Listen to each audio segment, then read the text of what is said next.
Hey everybody, if you want baby steps when it comes to Neon Lords of the Toxic Wasteland, you can always check out the Pay What You Want Neon Goons of the Toxic Wasteland. It's 10 pages, pay what you want on Drive-Thru RPG. I have a link down in the description. Same great taste, less carbs, with 10% more ooze. Cool little game. It's very easy. You roll 2d6, you add relevant ability and a point for any relevant items. You've got a target difficulty score you're trying to beat. So 8 is easy, moderate is 10, and hard is 12. So like in the example, you're going to roll your 2d6, add up your ability, and this person's got a sword and a shield, giving them a 12. The DS was 10, so the creature takes 2 points of damage. If the roll was 8, then the player character would have lost 2 health. So the lower you roll, the more you're going to get your ass kicked. To the max, if you roll natural 12, 2 6s, you deal double damage. Of course, there's a total bummer roll that'll hurt you as well.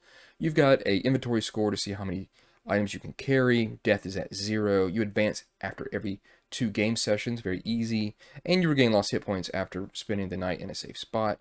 You've got 3 abilities: Burliness, Prowess, and Brains. To create your character, you're going to name your character. That could be the most toughest thing sometimes. Health points start at 10. Inventory score starts at 8. You roll 1d6 for each ability. So that's going to be a +1, +2, or +3. If you roll a 6, you've been neon blasted. That's happened to me a couple times. Add the +3 from the roll of 6 and reroll again, adding the result. Very cool. And then roll 2d6 on each table to determine your class, background, and what you have been up to.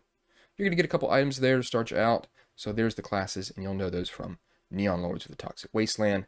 They're each going to get a cool ability. There's your background. You can roll that up. What have you been up to? 2d6. You're going to roll that. It may have you be starting out in debt. Maybe you're broke. Maybe you start with a cursed idol.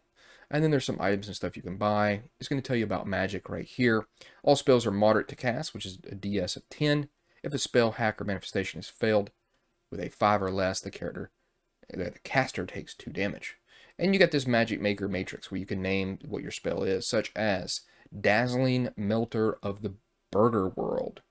And so that's how you kind of do like a little 3-word creation there. And there's one for the Skulljammer as well. Then it's got some rules here if you want to actually use some of the creatures from the game, dealing with how much their hit dice would be. So that's pretty cool. You got NPC reactions, how much experience that you need to level up. And then here is your character sheet with a bit of how to play game structure here on the left. Very helpful. So easy to see. Can't get enough of that sweet, sweet Neon Wasteland, but want a bit more meat between that moldy bun. Snag a copy of the core rules.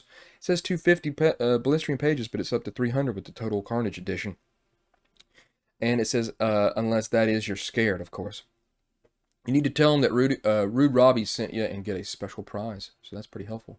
So there it is, Neon Goons of the Toxic Wasteland. Check out my video for Neon Lords of the Toxic Wasteland. It's quite long, but I hope you'll enjoy it. It's a very cool game, and I liked it a lot. So thanks a lot.